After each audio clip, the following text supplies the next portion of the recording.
So looking back, how would you sum up your life if you had to? I'm quite happy. I wouldn't change anything, to be honest. No, I wouldn't change anything.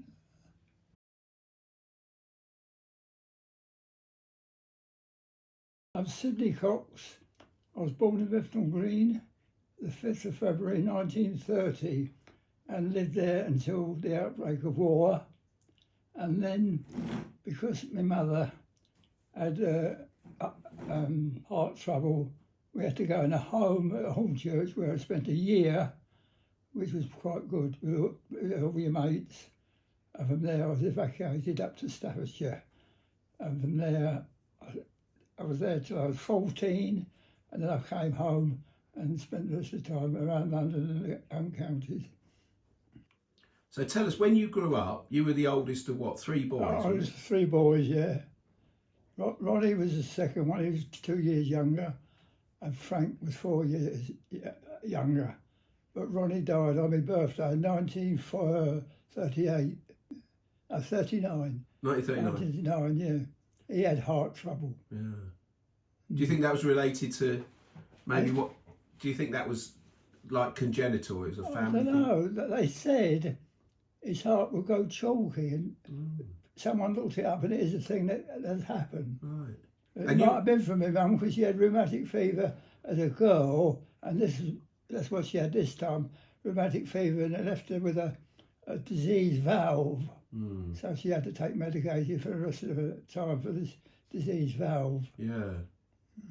But you weren't told about Ronnie. Were you in Fulham at the time? I wasn't. He was at Fulham then, yeah. But he died. I was in the cottage home that they never told me for about 3 or 4 months. Yeah. I used to write me a letter.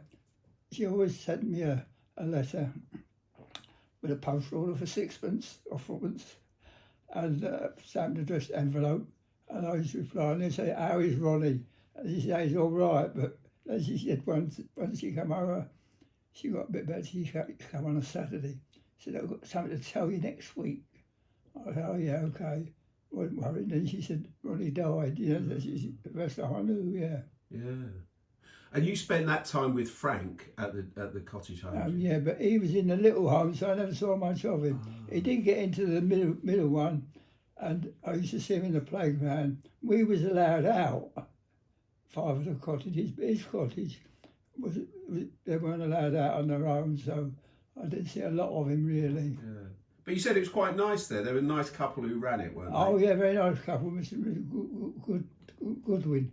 Yeah, very nice woman she was, yeah. And did you say that was the first time you got a Christmas present or a birthday present? Oh, no, we always had... All right. I can always remember a pillowcase on the end of the bed with toys and games in, right from young, like, yeah. And what was it? And your dad wasn't around a lot, was he, back then? No, he was around at the beginning, and all of a sudden there was rows and that, and he was gone, and then he'd come back, then he was gone.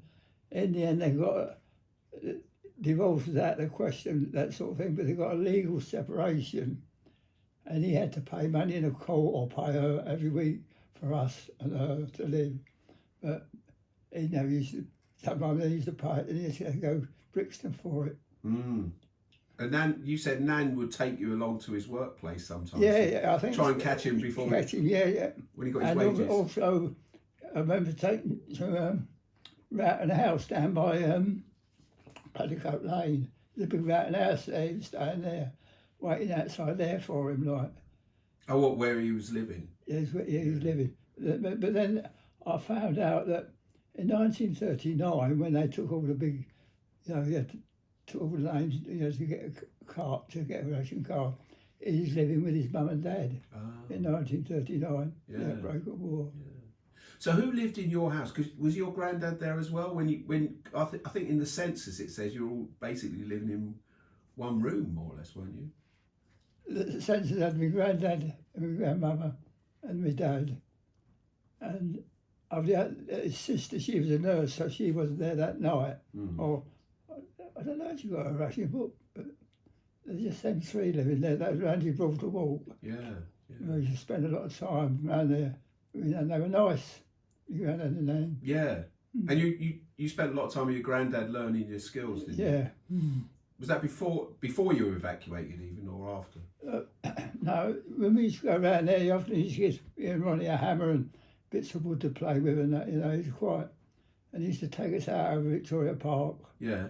And were you closer to Ronnie than Frank, really? Oh yeah, we were close to Ronnie, yeah. And what else? Frank was quite young. Yeah. And what other memories have you got those early days? I remember you said you saw, was it your great grandmother with a rabbit? My dad took. I remember the beginning of the trolley buses. They said, they got rid of the trams and said, one of these new buses. And he took me somewhere just on my own. And there's this place, there's some children there. They said, come and see the rabbit. I went up the garden to see the rabbit. And they come back, there's an old lady sitting in a chair. And I didn't think nothing of it. But years later, I asked my mum, and she said that'd be my granddad's mother, my great grandmother. Yeah. She lived about 80. She died about 1940s. Yeah. So your family, all the family, were around Bethnal Green, but also out in Tottenham. Yeah, they gradually tried to move out. My granddad and the family moved out. My dad was born in Edmonton. They moved out to get out. And the granddad, he was a carpenter. He had his own business, a small business, and granddad worked for him. But then he got pneumonia or something and died. He's only 50, so they had to come back to London. There was the granddad and grandmother in there, and a couple of sons. And my dad was born there, that's right. So my granddad was living with his dad at Edmonton, but then they moved back to Bethnal Green. Yeah. And they stayed there most of the time. Yeah. But a lot of them moved out, tried to get out. Yeah. And everyone thinks of Bethnal Green as being quite wild because the craze grew up round there, didn't they, round the corner? What was it like for you? It was all right there. We was in a cul-de-sac and we playing there. Another kid come round, one of the mothers said, come down the old street. So we was pretty cosseted, like, And we could only go so far. We used to go down Brick Lane and up as far as the Salmon Mall. So it was crowd. Mustn't cross the main road. But we was there, pretty much freedom, And what did you do? Play football and play games? In the street, we started playing football a bit with mostly a ball or. It was a ball we used to play then, and then we tried to play hockey. You got a stick to play hockey. But cricket? You just used to go around, play. And what about There's plenty of kids in the street. Yeah. And what about at school? What did you do at school? I remember going to school and helping out to put the beds out for the little ones. They used to have afternoon nap. So I remember putting that out for the little ones. And I always remember the teacher teaching us to count. She was putting counters. I put there, how many counters there now? And I got it wrong. She was a bit not very nice about it. That's how I learned to count. But my mum was always very, because we had no telly or radio, she was always doing things like, she'd say, right, we go through the alphabet on fruit, so A. So me and Ronnie, apple, next one. And then it'd be animals and all different things. Beginning with A, B, C. Yeah, A, B, C, and learn the alphabet, Did you, was that Columbia Road School, the school you went to? Only for the last few months. Daniel Street was the main one. Right, where I started. Because it's still there, Columbia Road, isn't it? By the market? And Daniel Street's still there. Oh, they're still there? It's still called something else now, but... What did you do at the weekends then, when you were little?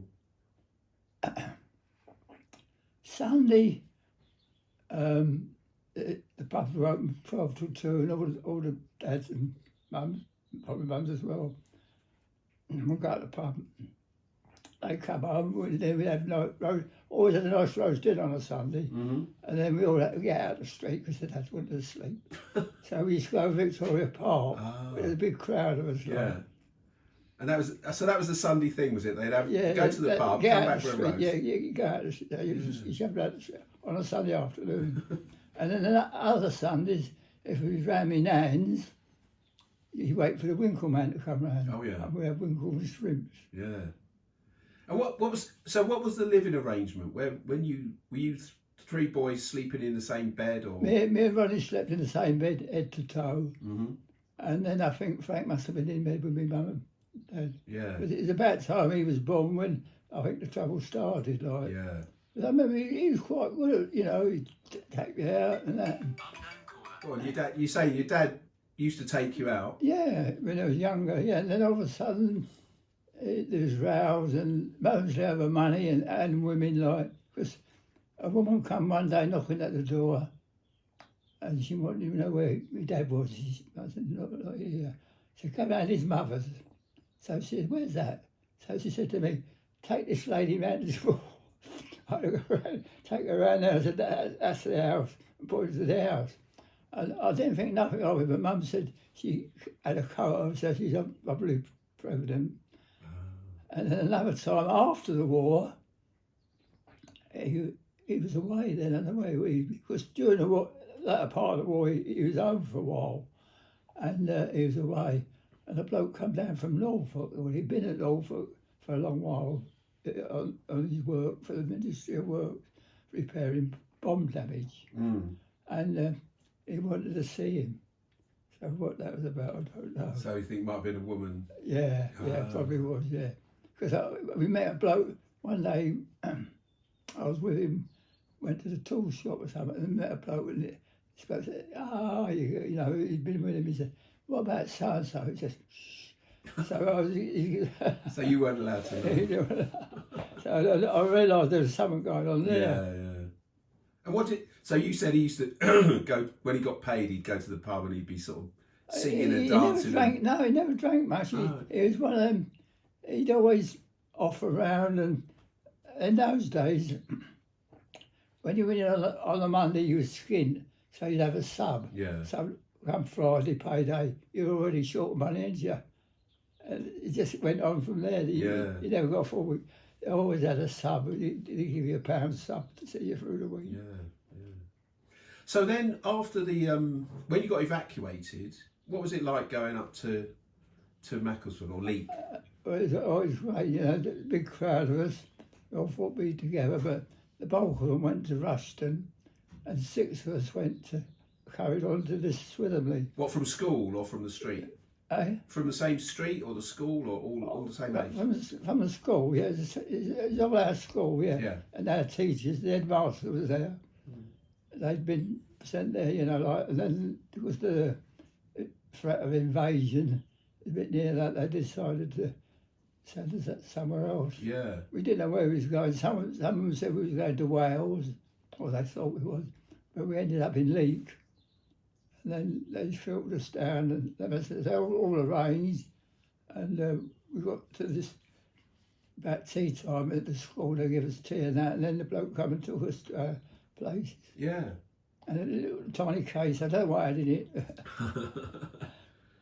And you loved all that, didn't you? You had a nice, you had a lovely time up there, didn't you? Oh yeah, great time, yeah, great. And so first of all, there was us 4 evacuees. Well, 2 of them went the other way from school. So there's just 3 of us, and then the 2 Manchester. We all kept together for quite a while, but then the 2 of them went home. Only left me at the English, and the Manchester boys. One went to another school. And then I started getting more in with the local farmers' boys. I wanted to go and look on the farms, and that's when in the end, I went over with Georgie Cook. He was 2 years younger than me, and we was playing out there in the field and that. I said, I've got to go home for me tea.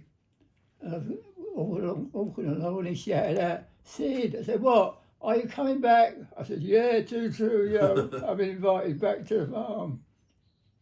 There's a farm down the road we used to go to a lot, but there's a big family there. It wasn't so intimate. Yeah. And what did you do up there? What sort of things did you do? We used to go bird nesting a lot. A lot of bird nesting. All the time we was looking at birds nest. You know, in the season like that. And you learned a lot about... bit of ferreting. Yeah? If I had a ferret, and you put the nets over the hole and the ferret down, you get a rabbit come out and catch into the net. So is it like poaching? The farmers, you know, with a bit of sport, they shoot them, you know, but we used to have the nets. So it was a bit like poaching, was it? It was like poaching, and it was one of the farmers right next door to the farm near us, only down the road. And we had to ferret down there, old me, Georgie and this boy from the farm below. And he said, if a car coming, they could hear anything, there's not many cars. So straight away, he laid low, and it was the farmer. He went out, he came back to us. He said, what are you doing? He said, just playing. He said, you got a ferret down there? No. He was sitting over the old one, he put the nets out. And he went away then, but you know, we was poaching really. Yeah. Because their farm there was two boys. One was older than me, one was younger, and there's never a rabbit on their place because as soon as they saw a rabbit, they went and got it, killed it, and sold it. This was when you nearly burnt down the school, wasn't it? In that. Time? That was with the that was early on. That was with the Manchester evacuees, the two Manchester ones, and the other one from London. He soon went home after that London one, and with that playing, it's dark. And what we do? I said, let's get some hoops, because he used to like hold the hoop along. Yeah. So I said, let's go to school, get some hoops. We knew where the key was, got in. Knew where the bloody matches were, lighting around, got a hoop each. And then this stupid young Manchester one, he said, let's start a fire. And he started a fire and there's lift up. But luckily, when he shut it down there, he started in two things, and we went. I fully expected next day to see the school burn down, but it got out, and they called the police, and this Manchester one who started it, he said, "Oh yeah, we was here last night. We see three boys," and of course he should have kept his mouth shut because these people. So the copper said, he took it one by one and said, describe them. And then he said, which one had a red so? I don't remember the red one.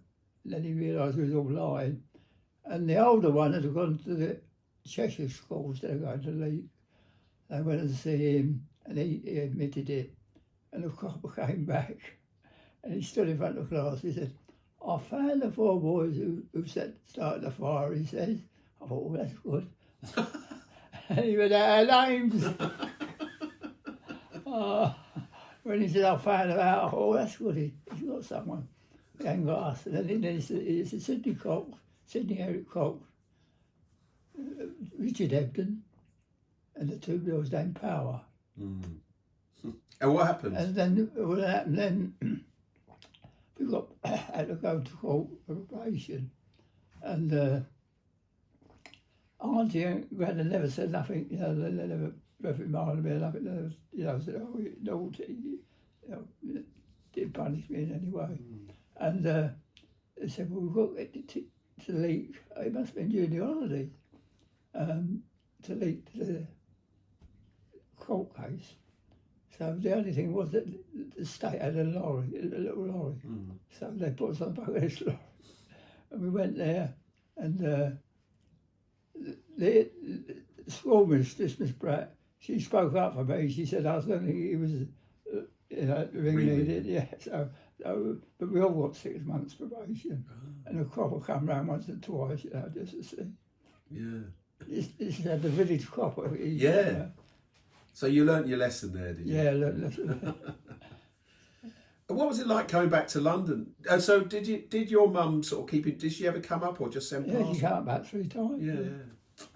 And how long were you? First time she came up, she didn't see us. Oh. She didn't realise that when the coach got to Leek, the first stop was Rudyard, where Frank was.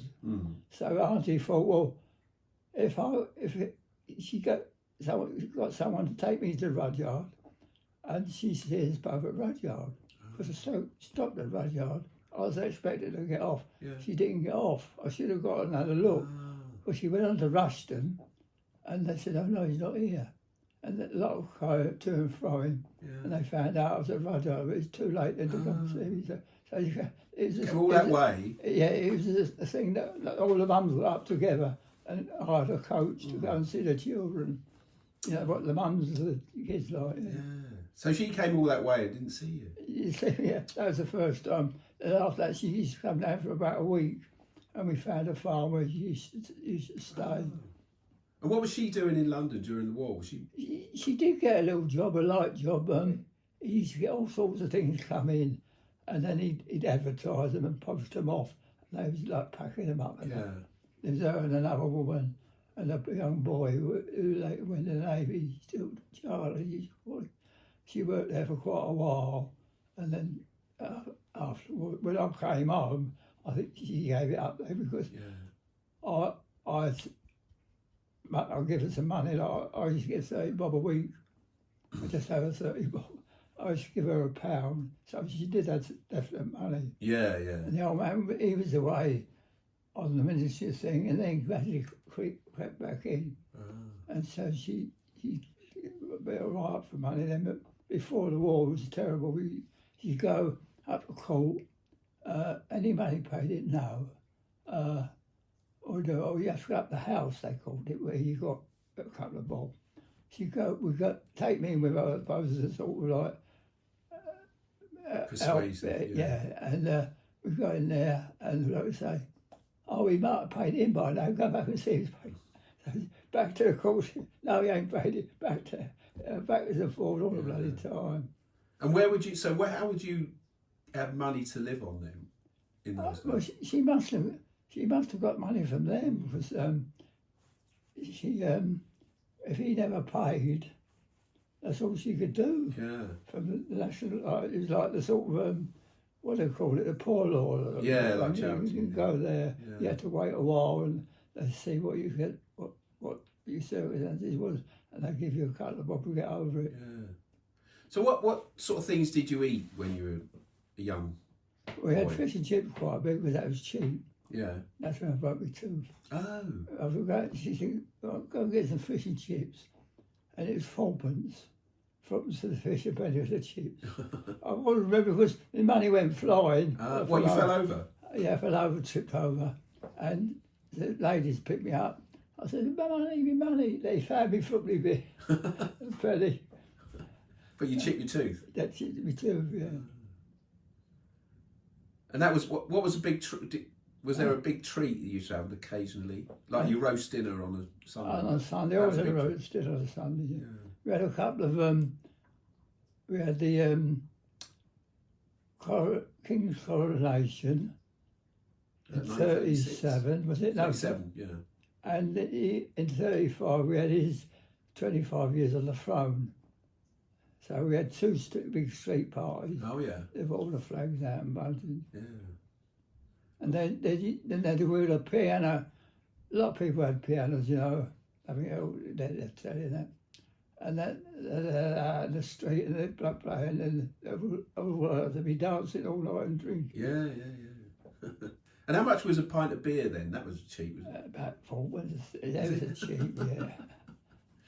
Yeah. And your nan didn't go out. Did your mum go out much? She used to go out with him. I remember going up the club where he used to go to the club. I remember going up there. She used to drink grapefruit juice. Oh, yeah. I don't think she drank alcohol much. Mm. But she liked it. And she used to go to the pub, and she got a friend who was having a women in the pub. Yeah.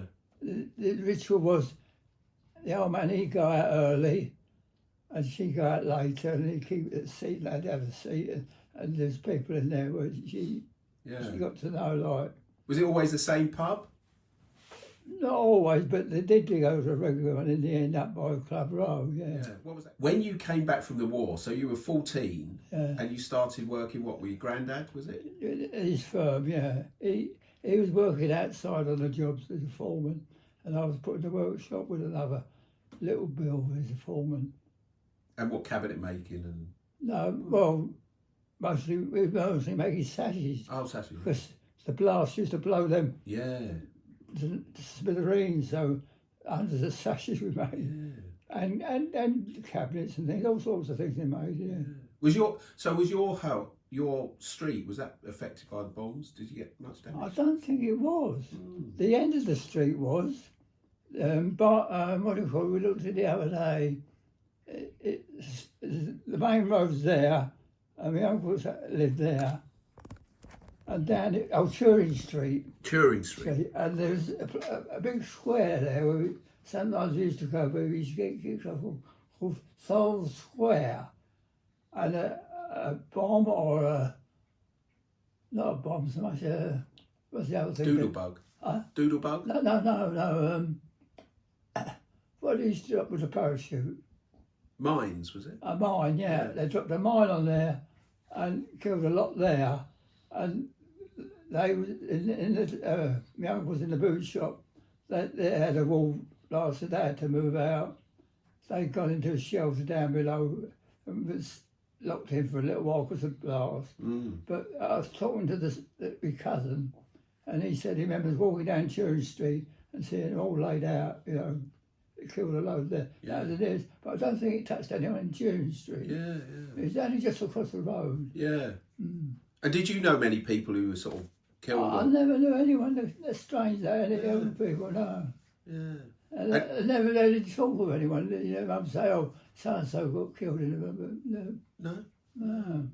And where you were in Leek, it didn't affect you at all, did it? No, we had the incendiary bomb drop near us when they were going home. And you see the searchlight searching when I was coming home from George's. Yeah. But there's no... they did drop a bomb on the farm, but they just dropped it. Nearly just landed in the field. Yeah. There's a great goal there. So during the war, you weren't very conscious of what was going on No, in the war? not really, no. But did you have radio reports, wireless? Oh, yeah, he always put the 9 o'clock news on.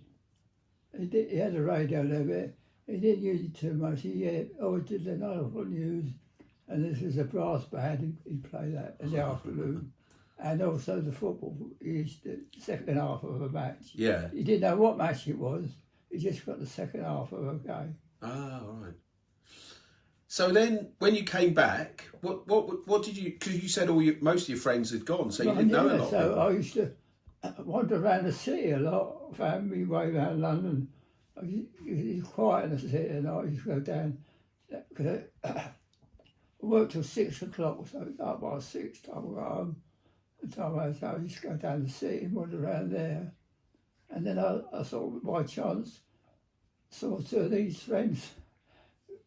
Pure luck, because I went, at that time my dad had got this job right next to Wembley Stadium, and he used to go there, and of course he used to have to supply the camp with, buy the food, so he used to get a bit of black market food. I used to go and collect that, and I used to go on a tube, walk from Wembley Park down there, then when I got on a trolley bus, and we stopped outside the stop, and it had a pub, and it had J. Salmon's. It was called.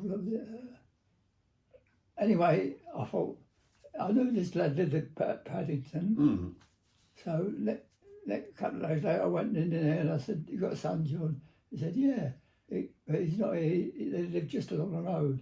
So I met him, and he used to go out to London with him. And he'd been evacuated with you? Yeah, but he'd been in the next village, and we only used to meet on the bus, and we always sat together at school for some reason. I don't know how that happened, but we were close together at school. And then the other one, he was a good mate. He was playing on football like me. He was always playing football. He's in my class. He came from Oliver. He was over at Cheddleton. He was near us. And I was 12 o'clock when we finished Saturday. I was waiting for a bus. And there was a jump off bus at him. What was his name?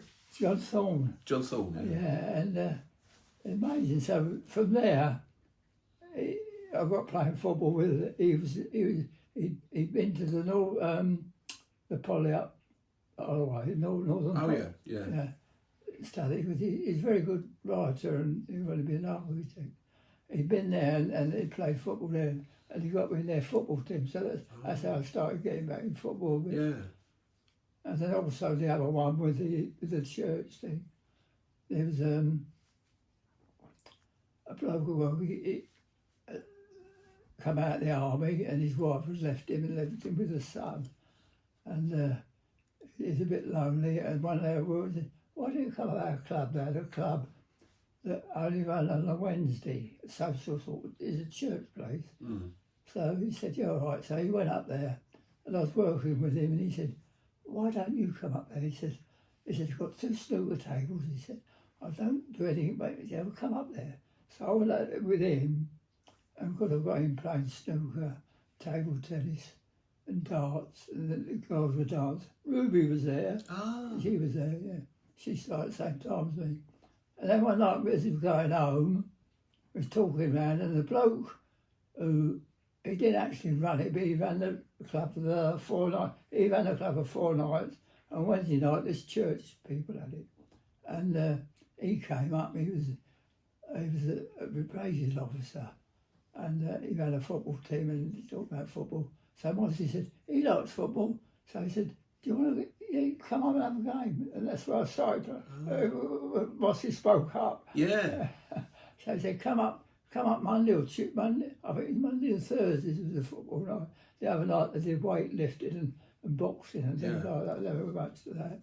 And I met quite a few friends there. Yeah. And that's but because he was a probation officer, he used to play kids who weren't that much good, but to give something to do. Something to do. So you never had he had a bit of a basic team, but he never had a really good team. Yeah, yeah.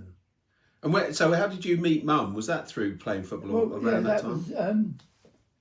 I met this Ronnie Ralph, who was a good player, and when he came out of the army just after I came out of the raft, and we used to go up Highbury one night a week, and they used to have a big game up there on the dirt, like, you know, and these girls would be there, and me and Ron got talking to her and her friend Coral. Then we used to go walking about and that, and it came to Flower Day was older. She had a big party, but none of us had visited that, so I bought some tickets for my friends to take a girl up to the Palladium, and I didn't know who'd take me. So I said, "Who should take her?" I said, "I don't quite like Mary." He said, "Well, take Mary." So we went round her house, knocked on the door, bloke came down, which was her uncle. I said, "Mary there?" He said, "No, she's gone down with her mum to her sister's dad he was in the Navy down in Kent. So she wasn't there. So it's getting in the day, so I said, "Oh, we're going to ask her mate Coral." So I went round and Coral went with me. Oh. Her friend. And just after that I got more friendly with Mary. Yeah. She's always up the fields watching the football. So you said a bit about the RAF, being in the RAF. What was that like? When did you get called up? And did you get the choice? That was a lucky time, yeah. We had to go to Warrington to go. Did you get a choice of what service you could go into? No. No. Well, first of all, when you came 18, you had to go to Labour Exchange and register for National Service. Otherwise, they came after you. Then a little while afterwards, you get a car, go medical. The medical's up in London, and I see this bloke, and he asked me some questions. One I always remember, he said, "How do you spell mechanic?" And I know how to spell mechanic. Anyway, I don't know if I'll give a reference, but I wanted to go in the RAF, if anything, and I was selected for the RAF. And then 3 months, that was in my birthday, February, that was early in the year.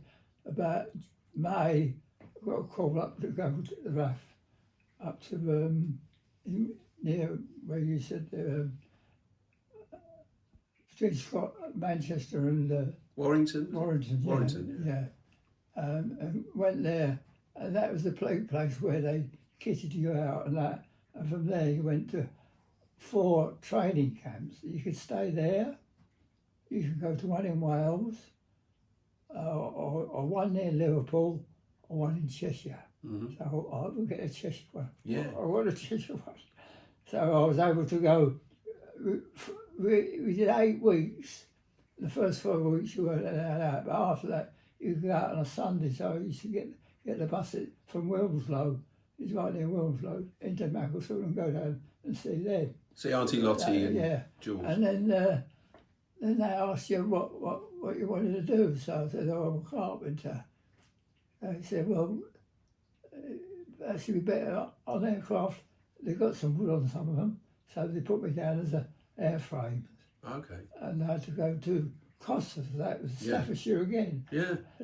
They got I was lucky again. Yeah. And I was there a long while because we got there in August, and as is the school, it shut down because there's a lot of civil engineering teachers there. So it was shut down, so we was shoveling carbon in general schools. And the PTIs have trained there. We was putting airplanes in where they lived. It's nice. But as soon as they all come back, we were shoved in the dirty old huts. And we started the course. And did all right on that. I got the best marks for, they give you a 2-bar metal, 2 inches wide backwards. You had to saw it, and you had to square it, and then put a centre mark on it. Yeah. And I got, because being a chip, all precision. The best thing I did out of that. Yeah. Anyway, past that, and then they posted me to Abingdon at Oxfordshire. And I wasn't there long before I went out to Germany. Yeah. And come back to Abingdon. Then it all changed. Abingdon was part army, and they was going to experiment dropping supplies and that from there. It was in Transport Command. Yeah. And then they sent me to Cambridge, and I stayed there at the time. Yeah. And then when you came out of the RAF, what did you do after that? I went straight back to the firm, Turner Goodwood, Yeah. And then when and I played football lots. So straight away I was playing football again. Yeah. Were you playing football in the RAF as well? Yeah, played. Yeah, we had little sections on the Wednesday of sports day. I played in there. I got into the reserves once, but I did have a good game. But we had tea and cakes. They had a fuss of you if you the visiting team. Yeah.